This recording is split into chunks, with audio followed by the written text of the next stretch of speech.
After getting back together with my ex, I no longer clung to him the way I used to. He didn't need to report his schedule to me, nor did he need to set a password on his phone. I remained gentle, considerate, and obedient to him in every way. Even when I found a lipstick stain on the collar of his shirt, I kindly washed it off for him. Sam's face darkened. "Why aren't you asking whose lipstick stain that is?"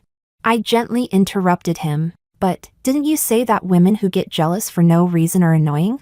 He froze. Chapter 1. When Sam came back, I was lying on the bed reading. He was reeking of alcohol and took off his clothes before heading into the bathroom to shower. As usual, I picked up his clothes to tidy them. Right then, I found a lipstick mark on the collar of his shirt. Sam came out of the bathroom at that exact moment. He saw me standing still, holding his shirt, his handsome brows furrowed tightly. Sam pinched the bridge of his nose, looking impatient. "The lipstick is Fiona's. She drank too much because she helped me block a few rounds of alcohol." I reached out to support her. She lost her balance and smeared her lipstick on my collar. Seeing that I didn't respond, Sam raised his voice. "There's really nothing between us. She's just my assistant. She helped me drink that much. It's only right for me to support her. If I really had anything going on with her, I wouldn't have gotten back together with you." The more he talked, the angrier he became, his chest rising and falling violently. Sam pulled out his phone. "How many times do I have to say it before you believe me?" "Fine. Check my phone. Call her. Ask her what kind of relationship we have." I tilted my head and gently cut him off. "I never said I didn't believe you. I'm not angry." Sam's voice instantly stopped. The rest of his words stuck in his throat. "Then, why aren't you saying anything?" I smiled at him. "You didn't give me a chance to talk." Chapter 2. Sam reached out and pulled me into his arms. Even his tone became soft and damp. "Alicia, I'm sorry. I thought you were angry." "I'm not angry." Sensing the coldness in my voice, he turned my body to face him. His burning kiss fell again, as if trying desperately to prove something. After a long while, he let go of me. His breathing had turned heavy. "Alicia, I want you." I turned my head, avoiding his next move. I grabbed the clothes and ran into the bathroom. "I have to wash these first. If the lipstick stain isn't cleaned quickly, it'll set in and never come out." Sam's hand froze midair. "Alicia, why don't you like being intimate with me anymore?" I rubbed soap onto the fabric without looking up. "Didn't you say before that we were like brothers? That touching me felt like touching your own right hand?" As soon as I said that, Sam's expression darkened instantly. He walked over and hugged me again. "That was something stupid I said back then. You actually believed it. All right. I know you're upset. It's my fault. From now on, whenever I attend social events, I'll keep my distance from other women." Seeing that I still didn't respond, he suddenly said very seriously, "Alicia, let's get married." Chapter 3. Sam and I had been together since college. We studied together, worked together. We agreed that once we saved $1 million, we'd get married. But when our savings reached $990,000, my mother was hospitalized. I took out the bank card and said, "Let's withdraw the money." But he held down my hand and said, "Let's wait a bit longer." Later, I found out he used that money to pay the down payment for Lily. Lily was his sworn sister. I grew up with Lily. She's getting married now. Just short $500,000 for the down payment. How could I just watch and do nothing?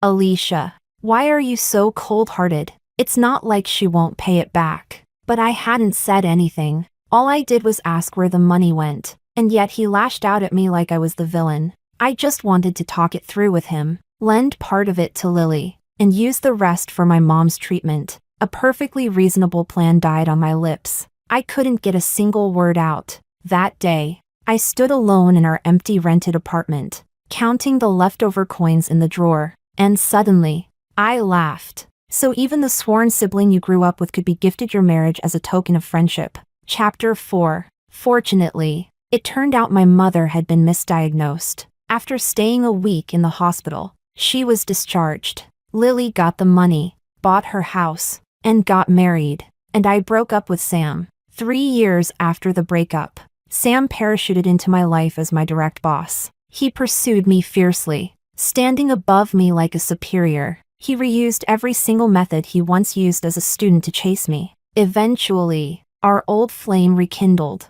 Maybe I just wanted to give my youth a proper ending, so I got back together with him. Chapter 5. Sam walked up to me. He kissed my ear intimately, then slid a diamond ring onto my finger. Let's get married, Alicia. Remember how we said we'd get married when we saved $1 million? Well, now I've saved several millions. I froze. Was that supposed to be a proposal?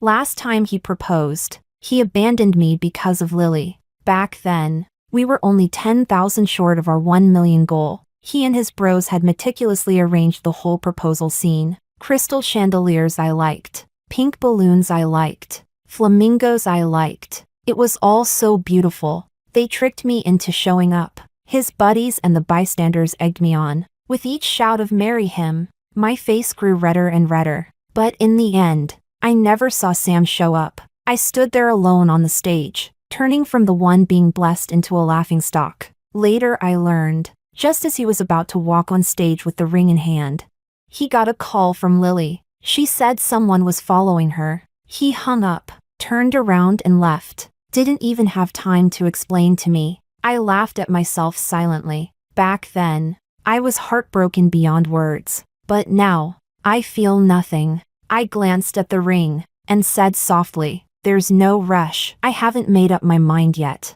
I truly hadn't decided if I wanted to marry him. After all, I'm about to go abroad. I've received an offer from a foreign university. All my documents are done. The flight is next month. Chapter 6. Sam's eyes dimmed. I'm sorry, Alicia. Are you still mad about what happened before? It was all my fault. I deserve 1,000 cuts. I just beg for your forgiveness. He was sincerely apologizing, and he genuinely felt guilty toward me. Sam's beautiful eyes were already filled with tears. I gently wiped them away. I'm not angry anymore. I wasn't lying. I truly wasn't angry. All those past events inside me could no longer stir up any emotion. Chapter 7. Sam and I were together for 5 years. How did we end up like this? Was Lily really the trigger? I admit, she definitely played a part. Lily was Sam's neighbor. They grew up together. Since childhood, Lily had been following behind Sam like a shadow. Sam joked that Lily was his sworn sister. I don't see Lily that way. If I really wanted something with her, we would have gotten together ages ago. Lily would laugh hysterically. Don't worry, sis. I'm not into Sam either. I've seen him without underwear. We're way too familiar. There's no way I'd make a move. After I started dating Sam, Lily kept showing up in every corner of my life. Whenever we went on dates, Lily's calls would always come through. Noticing my unhappiness, Sam frowned. Alicia, why are you always being so jealous for no reason? It's really exhausting. When Sam went out drinking with his bros, I'd call him at 11 p.m. to urge him to come home. He'd get upset. Alicia, why are you so controlling? Our phone passwords were each other's birthdays. Sometimes I'd use his phone to look something up. He'd get irritated. Alicia, I need some personal space too. You know?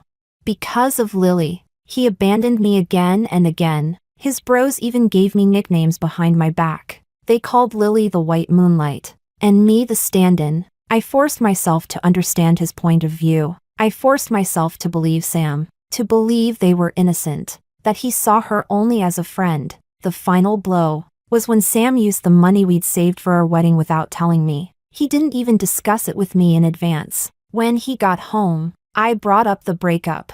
Sam's face instantly changed, but he remained calm, like an outsider. I just helped a friend out. It's not like she's not paying it back. Do you really have to be this angry? Alicia, I've been busy all day. I don't feel like arguing. Can't you just be a little more understanding? No guilt, no explanation. He was even angrier than I was. All my long-suppressed emotions exploded. Let's break up.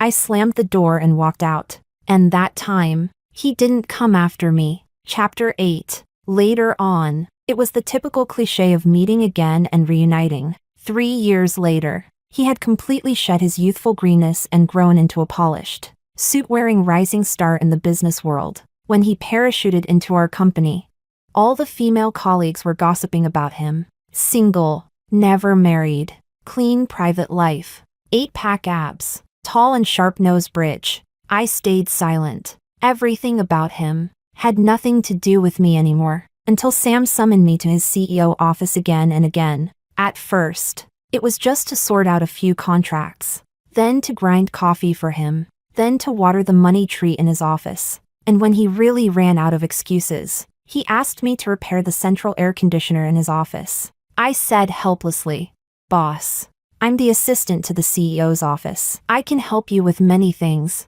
but repairing the air conditioner should really be done by a technician. Do you need me to call someone for you?"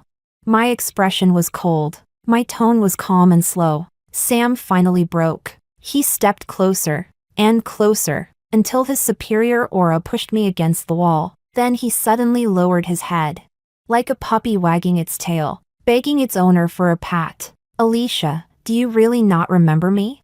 Chapter 9. After that, Sam began his 6-month-long siege of relentless pursuit. Finally, under his overwhelming advances, we slept together. I admit that at that moment, it felt as if I had gone back in time, back to that shabby rented apartment years ago. I touched his brows and eyes. "Sam, once we save $1 million, can we get married?"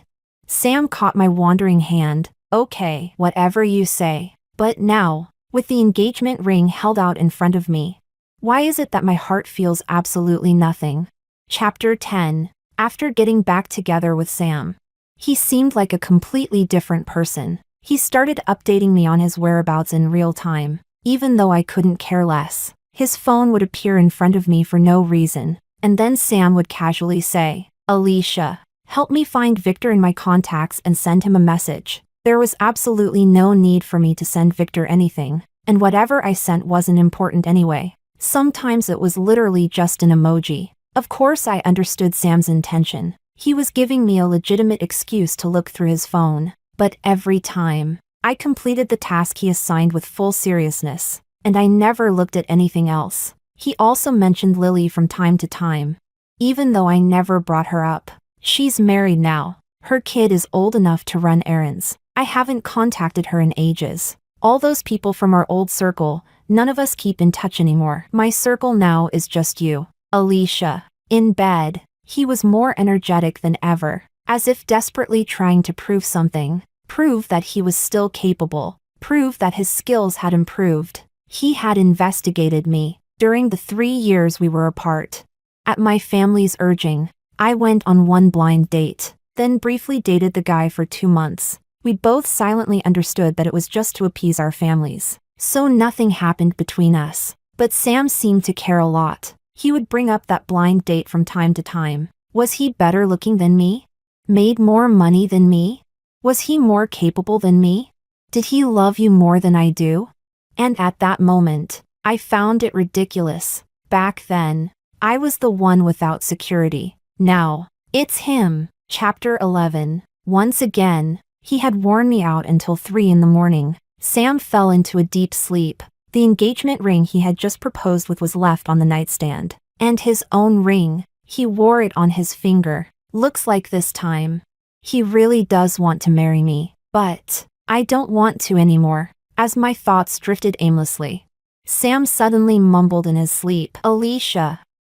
Alicia, don't leave me." He frowned, his hands fumbling for something. I held his hand.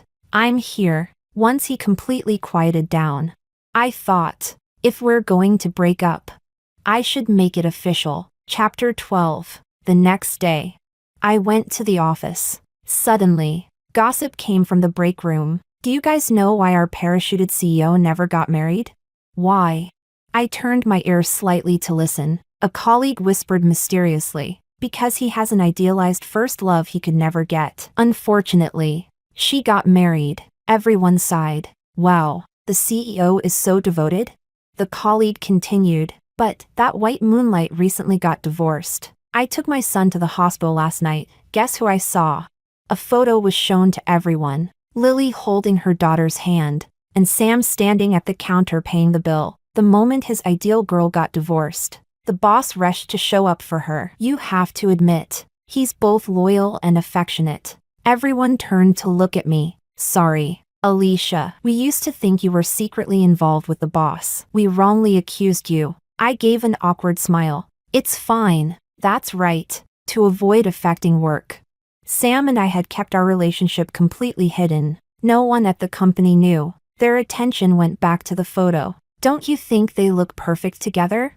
Yeah, except that she's divorced and has a kid. Oh my god. Doesn't that just make her story even more irresistible? Stop, I'm already shipping this couple so hard. Last night, Sam did come home later than usual. As always, he reported it to me. Alicia, I've got something tonight. I'll be home a bit late, probably around 9. Be good. Eat dinner first. Don't wait for me. I didn't ask him what he was doing, and he didn't tell me. I was stunned for a second, seeing him with Lily, and yet my heart felt absolutely nothing. Finally, I was indifferent. I had originally planned to officially break up with him, but now that I think about it, maybe there's no need. After all, he's so busy helping someone else take care of her daughter. Chapter 13. Our relationship returned to its usual routine. He worked every day, went home, the same 2-point life. So did I. Let these last days pass peacefully. But our life was interrupted again by Lily. 2 days later, Lily contacted me. She asked to meet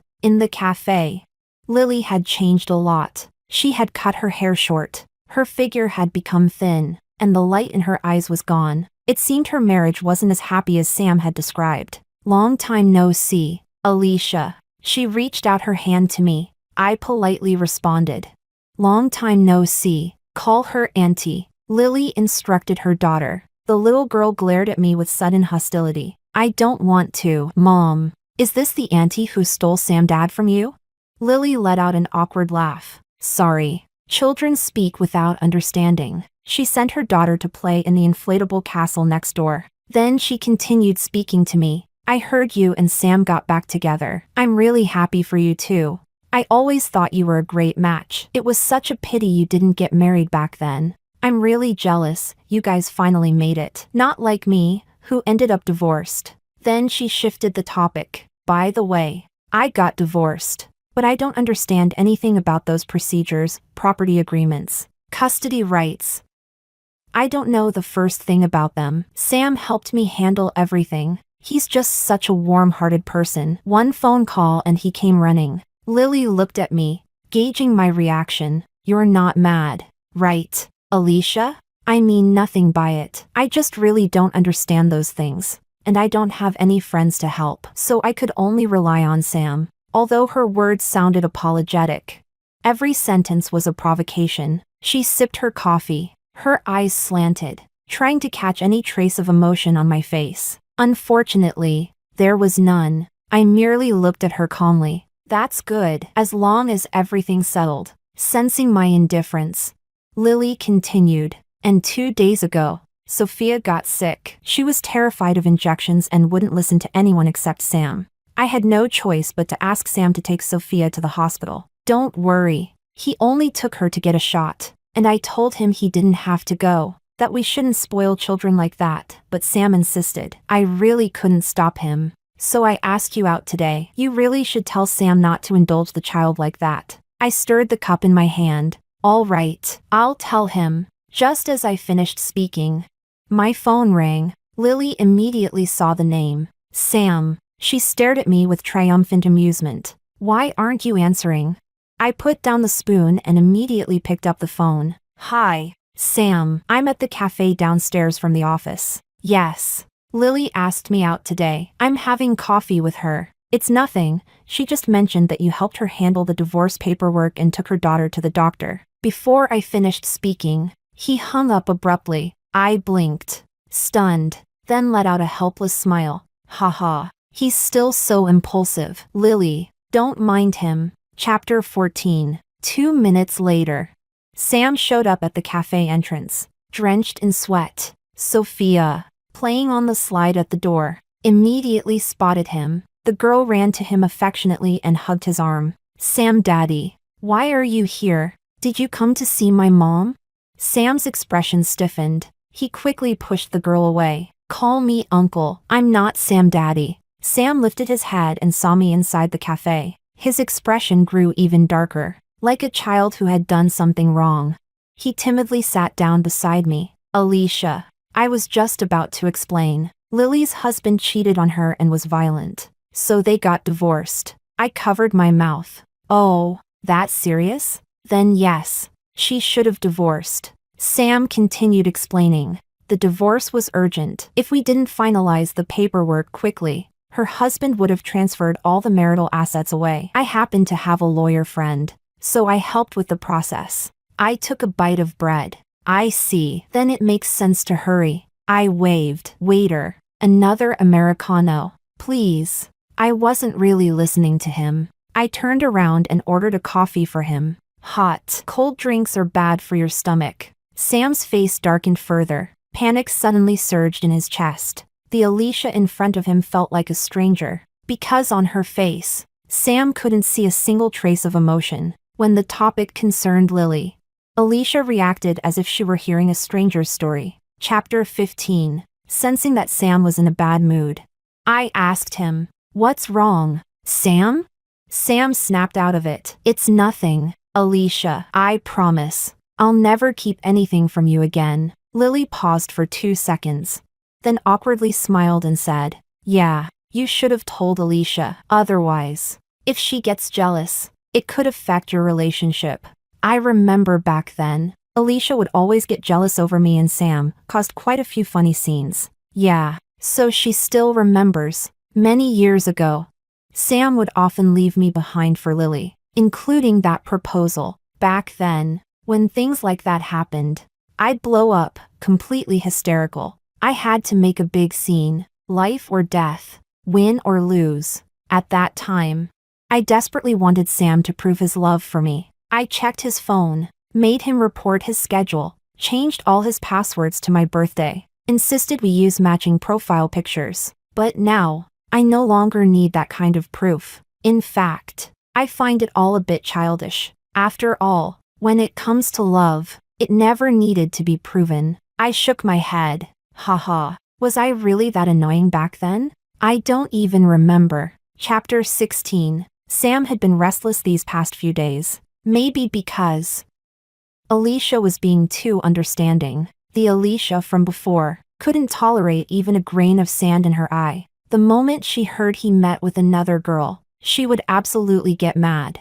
The Alicia from a few years ago was loud and intense, and she wouldn't stop until he proved he loved her, let alone meeting with Lily alone. Back then, the name Lily was Alicia's biggest trigger. Whenever Lily was mentioned, Alicia turned into a bristling kitten. When she got mad, Alicia would bite Sam's collarbone and wouldn't stop until she left a circle of love marks around his neck. But now, Alicia was in the kitchen cooking. While watching a show, she hummed a tune. In the pot, the millet porridge was bubbling away. His favorite. Yet he couldn't help but feel there was no love in that porridge anymore. As he thought about it, a strange, crawling feeling rose from his spine, like thousands of ants swarming into his chest. As if something invisible was quietly slipping away from him.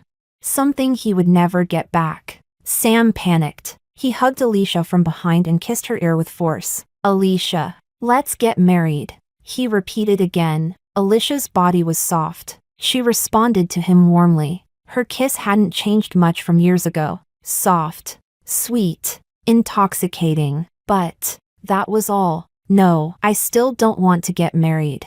Sam's heart sank heavily. "I'll wait for you." Though he said that aloud, deep down, he knew he might never get the chance. Chapter 17. 1 week later was the 1-year anniversary of Sam and me getting back together. He had been preparing for it well in advance. During that time, I resigned from my job. He thought I had finally decided to become a full-time housewife. "Not working is fine. I can afford to support you anyway." I didn't say anything. I didn't tell him the real reason I quit was because I'm leaving. He gave me his bank card. Back then, we fought over $1,000,000 yuan. Now, we'll never have to argue about money again. I'm looking at houses. Once we get married, we'll move into something bigger. He was joyfully imagining our future together. But in my future, he was never part of the plan. I'll tell him on our anniversary that I'm leaving. Let's end things peacefully. If we can't be lovers anymore, at least we can part as friends. Chapter 18. On our anniversary day. He left early. Alicia, I'll be waiting for you at the restaurant tonight. But I waited from 7 p.m. until 9 p.m. and he never showed up. Until I saw Lily's post on social media. Got in a car accident in that split second between life and death. Thank goodness you were there. The photo showed Sam holding her blood-covered body. Even with all that blood on her, she still had time and energy to take a photo and post it online. With that kind of tenacity, what could Lily possibly not succeed at? I honestly admired her from the bottom of my heart, then quietly gave her post a like. Miss, would you like us to keep holding the table? The waiter approached to ask. I only heard myself whispering, no need, don't wait anymore. I was originally going to tell Sam today, but my flight time changed. The departure is tomorrow morning. Chapter 19. Sam took Lily to the hospital. When he checked his phone, it was already 10 p.m. During that entire time, Alicia hadn't called him once, nor sent a single message. Sam immediately drove home. He opened the door, and everything inside the house looked exactly the same as when he left in the morning. Alicia's favorite plush slippers were neatly placed at the entrance. Her favorite throw pillow lay tilted on the sofa. Sam ran into the bedroom like a madman. Inside the wardrobe, Alicia's clothes were folded perfectly, stacked neatly on the shelves. Her bath products were still in the bathroom. Sam let out a breath of relief. Maybe she was just out with friends. That's why she hadn't come back yet. Even though it was so late, he pulled out his phone, opened the chat with Alicia. Their last conversation was still from that morning. Sam, wait for me tonight. I have a surprise for you. Alicia, Sam scrolled through the chat history. A wave of disorientation hit him. Why did it seem like, in all their recent conversations, he was always the one sending 10 messages, and Alicia only replied with 1 or 2 lines? Back then, he remembered years ago, it used to be Alicia sending dozens of messages, and him replying dismissively with a few perfunctory words. Sam suddenly realized, when you don't love someone anymore, you don't even want to say much to them. Sam panicked. No, impossible. He picked up his phone, listened again and again to the message on the other end. The number you have dialed is currently unavailable. That phrase felt like a poisoned arrow, piercing straight through his chest. Then he suddenly remembered something. He made another call at 11:30 p.m. The HR manager finally responded. Boss, what's the matter? Why are you contacting me so late? Sam's voice trembled as he asked. There was an employee named Alicia. She resigned last week. What reason did she give for quitting? The HR manager rubbed his sleepy eyes. She got an offer from some overseas university. Said she's going abroad to study. Might be gone for a few years. What's wrong, boss? Sam's phone slipped from his hand to the floor. He couldn't say another word. He was angry and panicked. Just because he'd met up with Lily a few times in private, Alicia decided to leave the country without telling him? Forget it. Alicia was always such a selfish person. She must have gotten jealous again. She always had such a strong possessiveness toward him. Sam slumped to the floor, on the bedside table. The engagement ring he used to propose to her sat quietly, but no matter how he looked at it, that ring looked hideous, totally unworthy of her. Chapter 20. To be honest, I'd imagined running into Sam again. He was always the kind of man who couldn't let things go. There's no way he'd just accept me leaving without saying a word. That day, I had just won first place again in a group project. I was in a great mood, wearing a brand new cashmere dress, with light but delicate makeup. I felt like a sweet, juicy peach, after dinner with my classmates. I had just stepped out of the restaurant's revolving door. When I saw Sam getting out of a car, I froze, stopped in my tracks. Sam was staring at me from afar. There was no hiding the exhaustion on his face. His features were sharp, and his eyes were bloodshot. He must not have slept in days, sat through a flight of more than 10 hours, and came straight to me the moment he landed. People flowed past behind us, in front of the old hotel. The fountain was spraying in full bloom. Someone was playing violin on the street corner. That moment felt like a slow-motion scene from a movie. Only this time, he and I weren't just extras passing by. We were the leads. Chapter 21. 10 minutes later. I invited him to sit down inside the restaurant. Long time no see. A shadow of stubble had appeared on his chin. It reminded me of years ago, back when he was still just a young boy. His very first razor.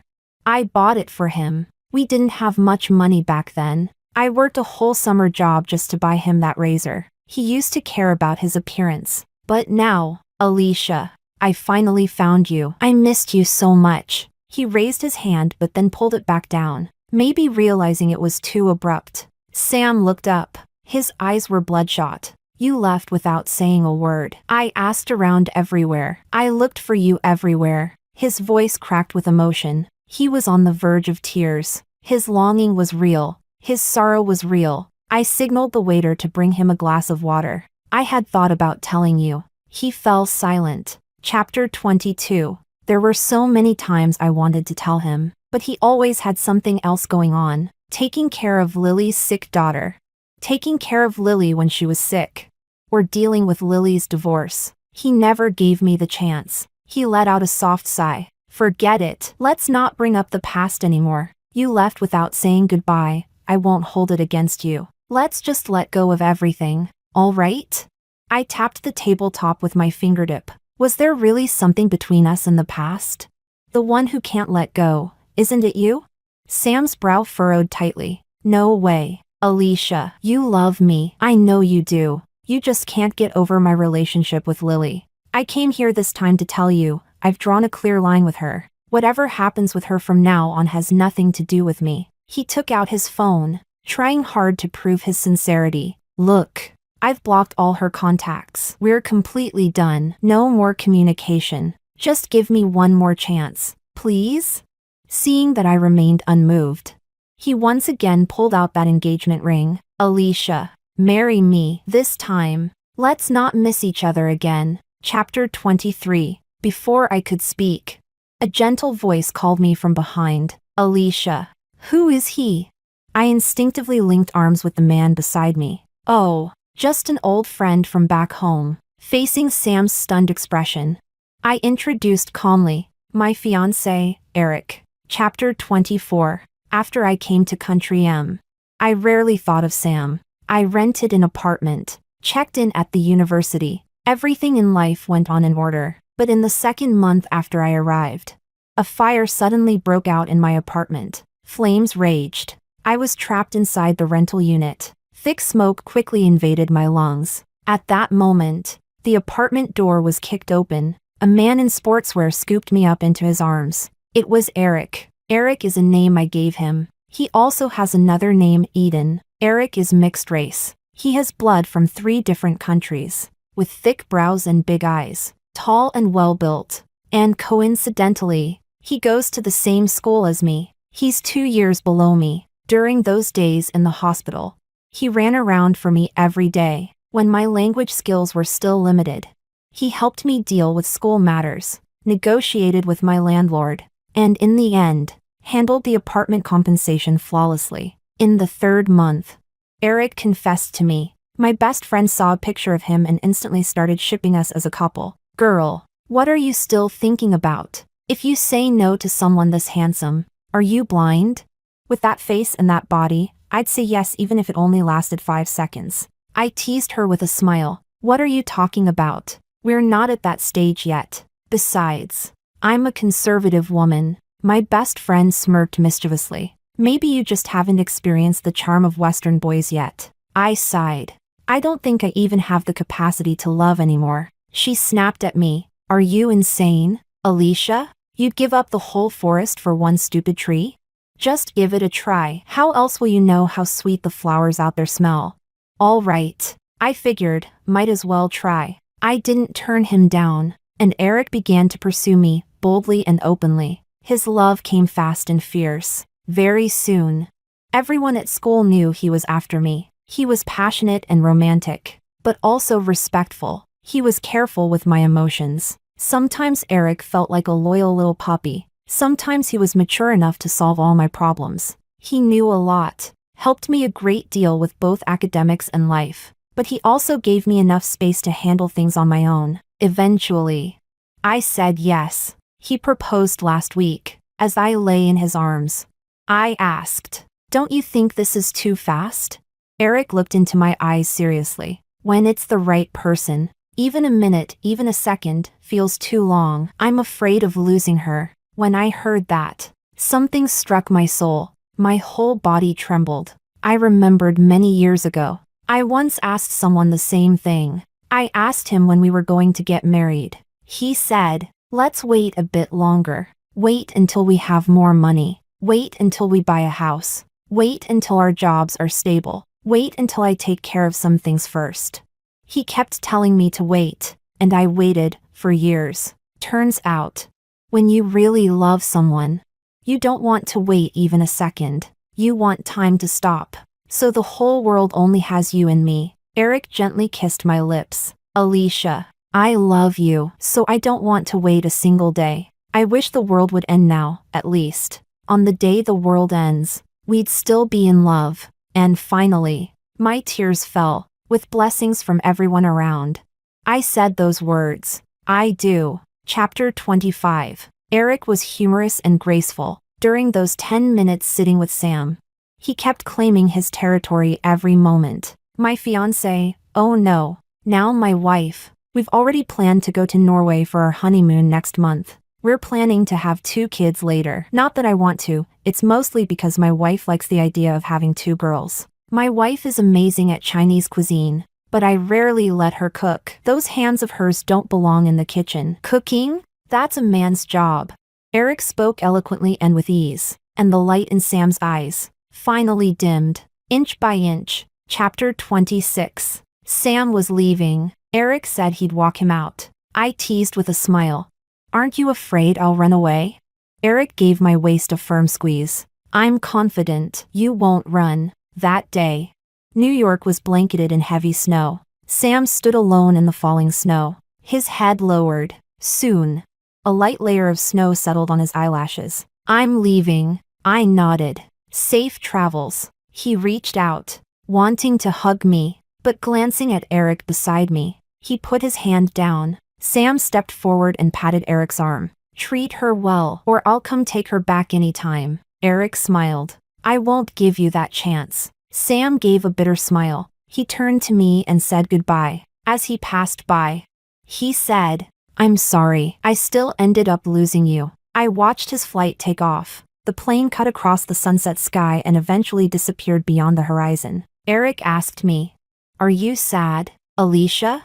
I hugged him. "No, not sad. Truly, not anymore. The days when I felt the saddest had already passed long ago." Chapter 27. On the plane, Sam felt like his heart had been hollowed out. After that, he never heard any news about Alicia again. Not because he couldn't find it, but because he didn't dare look. He was afraid that Alicia's happiness would sting his eyes. So it turned out that even after losing him, Alicia could still live so brightly. Years later, Sam went on another business trip to Country M. He visited the university where Alicia had graduated. That day happened to be the school's centennial celebration. Graduates had returned to their alma mater. Sam saw Alicia on the school's official social media page. At that moment, she was a professor of marine biology, studying the impact of ocean currents on the climate. Her husband Eric was always by her side. The school's account had published a photo of the two of them. The woman was gentle and serene, the man, handsome and elegant. They also had 2 daughters, biracial, and as beautiful as porcelain dolls. In just a few short years, it felt like a lifetime had passed for Sam. So this was his Alicia, so accomplished. Back when they were together, he only saw her as a little girl who hadn't grown up. He never expected that after leaving him, she would shine this brightly. Cheers rang out at the school gate. The school had invited back this fairy tale couple. Through the crowd, Sam caught a distant glimpse of Alicia. Eric stood protectively beside her, shielding her from being jostled. Even after so many years of marriage, he still treated her like a precious treasure. Alicia hadn't changed much. After all these years, She was still so young, as if time had left no mark on her face. Sam suddenly recalled a saying, "Loving someone is like tending to a flower. The more care you give, the more beautiful it becomes. But some people only remember to water the flower when it's already withered. By then, it's too late." Just then, a small child holding a basket of flowers tugged on Sam's sleeve. "Mister, buy a bouquet for your wife?"